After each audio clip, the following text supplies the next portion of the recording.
कालू अब बूढ़ा हो गया था। कालू का बेटा जग्गू उल्लू आवारा के साथ बीड़ी पीता था और पूरा दिन घूमता रहता था। जब जग्गू शाम को घर आता है, बेटा जग्गू, अब मैं बूढ़ा हो गया हूँ, तुम कुछ काम करो। अब मैं तुम्हें खाना लाकर नहीं दे सकता, तुम्हें काम करके दाना लाना सीखना होगा। मेरे बाद तुम ही को ये जिम्मेदारी उठानी है। अजी, तुम मेरे बेटे को हर समय उल्टा सीधे ही बोलते रहते हो। मैं लाकर दूंगी अपने बेटे को दाना। जग्गू बेटा, तुम सो जाओ। जग्गू सो जाता है। बिगाड़ लो, अपने बेटे को बिगाड़ लो, देखना एक दिन ये तुम्हें ही दुख देगा। इतना कहकर वे दोनों भी सो जाते हैं। अगले दिन, आओ जग्गू, मेरे साथ आओ, मैं तुम्हें बताता हूँ दाना कैसे लाया जाता है। नहीं, मैं अपने बेटे से कुछ नहीं कराने वाली। जाओ बेटा, खेलने जाओ। जग्गू खेलने निकल जाता है।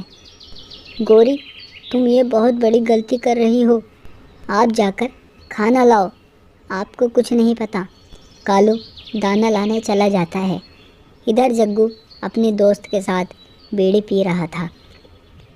भाई, आजकल मेरे पापा तो मुझे काम करने को बोले ही जा रहे हैं। हाँ भाई, मेरे पापा भी मेरे साथ ऐसा ही करते हैं। कुछ महीने बीत जाते हैं।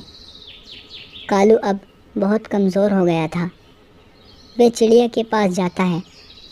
बहन, मैंने तुमसे जो दाना उधार लिया था, शायद अब मैं वो तुम्हें वापस न कर पाऊँ, क्योंकि अब मुझसे काम नहीं हो रहा है।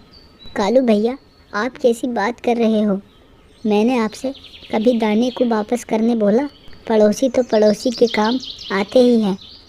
फिर कालू घर आ जाता है। कुछ दिन बाद कालू का इंतकाल हो जाता है। चिड़िया और उसके घर वाले बहुत रोते हैं। माँ, अब दाना कौन लाएगा? जो भी हो, मुझे क्या पता। माँ, अब मैं खेलने जाऊँ? मेरा दोस्त मेरा इंतज़ार कर रहा है। जग्गू चला जाता है। इधर गोरी रो ही रही थी, क्योंकि उसकी गलती का एहसास उसे हो रहा था। आज मैंने सीखा अपने बच्चों को सही सीख देना कितना ज़रूरी होता है। इसलिए माँ पापा को अपने बच्चों को अच्छी सीख देनी चाहिए। प्यारे दोस्तों, इस कहानी को लाइक, कमेंट और सब्सक्राइब करना न भूलें।